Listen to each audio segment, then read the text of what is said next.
नमस्कार। आरपीएससी के पसंदीदा 5 प्रश्नों की डोज हर बच्चे को रोज में आपका स्वागत है। आज का पहला क्वेश्चन साइंस का है। हम जिस हवा में श्वास लेते हैं उसमें मुख्य रूप से कौन सी गैस होती है? तो उसमें मुख्य रूप से नाइट्रोजन गैस होती है। हमारे जिस वातावरण में कितनी होती है? लगभग 78%। गैस की क्या विशेषता है? गैस की विशेषता यह है कि जो नाइट्रोजन गैस है वो रंगहीन होती है, गंधहीन होती है, स्वादहीन होती है, अर्थात किसी भी प्रकार की रासायनिक क्रिया नहीं करती है और संपूर्ण वातावरण में 78% है। दूसरी गैस कौन कौन सी है? इसके अलावा ऑक्सीजन है, उसकी मात्रा 21% है, ऑर्गन की मात्रा 0.9% है और कार्बन डाइऑक्साइड है वो 0.04% हमारे इस वातावरण में मौजूद है। आज का दूसरा क्वेश्चन और काफी काफी काफी इंपॉर्टेंट क्वेश्चन है। बिजोलिया किसान आंदोलन कब प्रारंभ हुआ था? तो शॉर्ट में मैं सारी कहानी आपको बताना चाह रहा हूं। बिजोलिया किसान आंदोलन 1897 ईस्वी में प्रारंभ हुआ था और 1941 तक लगभग 44 साल तक चलने वाला भारत का प्रथम अहिंसक किसान आंदोलन था। कैसे होती है शुरुआत? देखिए, घटना 1897 की है। गिरधारीपुरा गांव में साधु सीताराम दास के नेतृत्व में, ऐसा कहा जाता है कि किसी मृत्यु भोज में वो सब एकत्रित होते हैं। वहां उन्होंने चर्चा की कि हमारे यहाँ के जो बिजोलिया के जो जागीरदार है कृष्ण सिंह राव कृष्ण सिंह, तो बहुत सारे हमसे जो है टैक्स ले रहा है, जिसमें चौवरी कर भी, आप सोचिए जब लड़की का विवाह करता है एक पिता तो भी टैक्स वहां देना पड़ता था। बाद में तलवार बंधाई कर भी पृथ्वी सिंह ने लगा दिया था और विभिन्न प्रकार के लाग बाग प्रथाएं थी। तो किसान बहुत ज्यादा दुखी थे। बहुत सारे किसान तो अपने घरों को छोड़ छोड़ करके चले गए यहाँ से। तो किसान बहुत दुखी थे। मृत्यु भोज में सब इकट्ठे हुए। साधु सीताराम दास के नेतृत्व में सबने कहा भाई ये तो गलत है, इतना टैक्स हम कहां से दे पाए, अपनी चमड़ी थोड़ी उखाड़ के देंगे।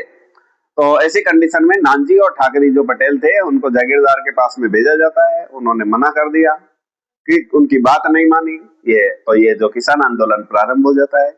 उसके बाद में 3 चरणों में आंदोलन शुरू हुआ था। विजय सिंह पथिक ने इसको बहुत अधिक ताकत दी। माणिकलाल वर्मा जैसे जैसे वीरों ने इस आंदोलन को पूरे एरिया में पहचान दिलाई।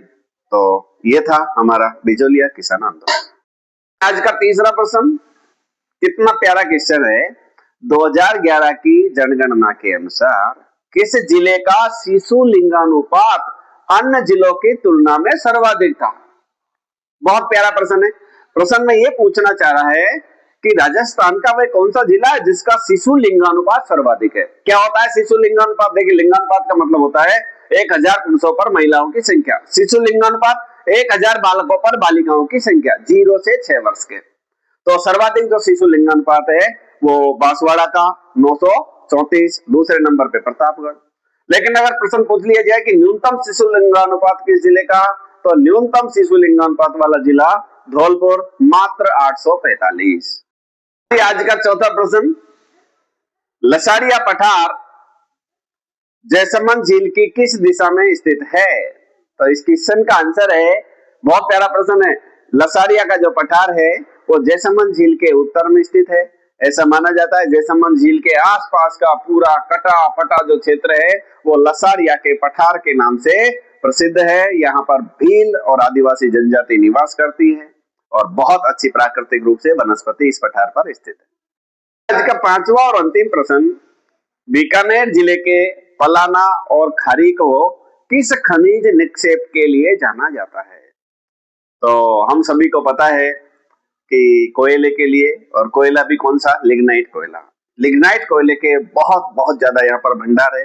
बीकानेर के पलाना है, बरसिंहसर है, खारी है। ये खनिज लिग्नाइट कोयले के लिए बहुत ज्यादा फेमस भी क्षेत्र है और भूवैज्ञानिकों ने पता लगाया है और बताया कि लगभग बीकानेर और नागौर के आसपास का जो ये क्षेत्र है यहाँ लगभग 1 अरब टन कोयले के भंडार है। कोयले का उपयोग क्या होता है? अधिकतर तो कोयले का उपयोग विद्युत उत्पादन में ही किया जाता है। तो राजस्थान का जो पश्चिमी क्षेत्र है वो निश्चित रूप से हमारे लिए ऊर्जा के क्षेत्र में वरदान साबित हो रहा है, क्योंकि और बाड़मेर सांचौर बेसिन में देखेंगे तो वहां प्राकृतिक गैस और तेल के कुएं मिल रहे हैं। नागौर और बीकानेर के क्षेत्र में हमें कोयले के अथाह भंडार मिले हैं। बहुत बहुत धन्यवाद।